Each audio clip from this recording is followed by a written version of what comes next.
Hi friends, నేను ఈరోజు కొత్తపేటలోని ప్రత్యంగిర పరమేశ్వరి దేవాలయంకు వచ్చాను. చూడండి ఫ్రెండ్స్, ఇక్కడ లోపల ఇలా ఉంది.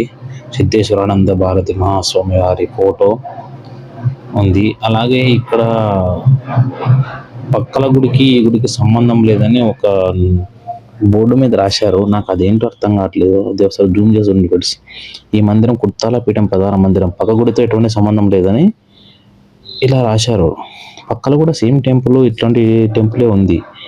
నాకు అసలు అర్థం కాలేదు. బయటకు వచ్చి చూస్తే కుర్తాల పీఠం ప్రత్యంగిర పరమేశ్వరి మందిరం అని ఇది 3 అంతస్తుల్లో ఉంది ఫ్రెండ్స్.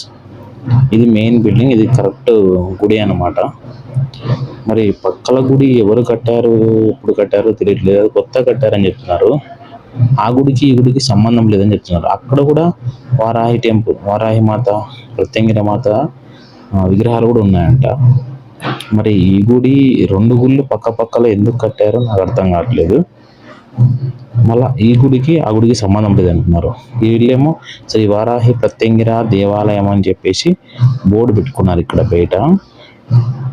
మళ్ళీ ఈ గుడి ఎవరు కట్టారో తెలియట్లేదు. అక్కడ మెయిన్ 3 అంతస్తులు ఉన్న గుడే ప్రధానమైన గుడి అనమాట, కుర్తాల పీఠం గుడి.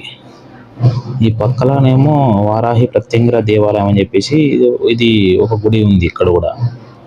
అది మెయిన్ గుడి అయినప్పుడు ఇది 2 పక్క పక్కలో 2 గుళ్ళు ఎలా కట్టారో నాకు అర్థం కావట్లేదు. ఇక్కడ ఎంట్రన్స్ దగ్గరనేమో వారాహి ప్రత్యంగిర దేవాలయం చిన్న బోర్డు ఉంది. ఇక్కడ మెయిన్ కమాన్ కుర్తాలపీఠం ఆదిపరాశక్తి శ్రీ ప్రత్యంగిర దేవి మందిరం అని బోర్డు ఉంది. మళ్ళా సైడ్కు వారాహి ప్రత్యంగిర దేవాలయం అని ఉంది. గూగుల్లో కూడా 2 పేర్లతో పక్క పక్కల గుళ్ళు చూపిస్తుంది. నాకు కూడా అర్థం కావట్లేదు ఫ్రెండ్స్. ఒకసారి మీకు ఏమైనా క్లారిటీగా తెలిస్తే చెప్పండి ఫ్రెండ్స్. ఈ 2 గుళ్ళు పక్క పక్కలో ఉన్నాయి.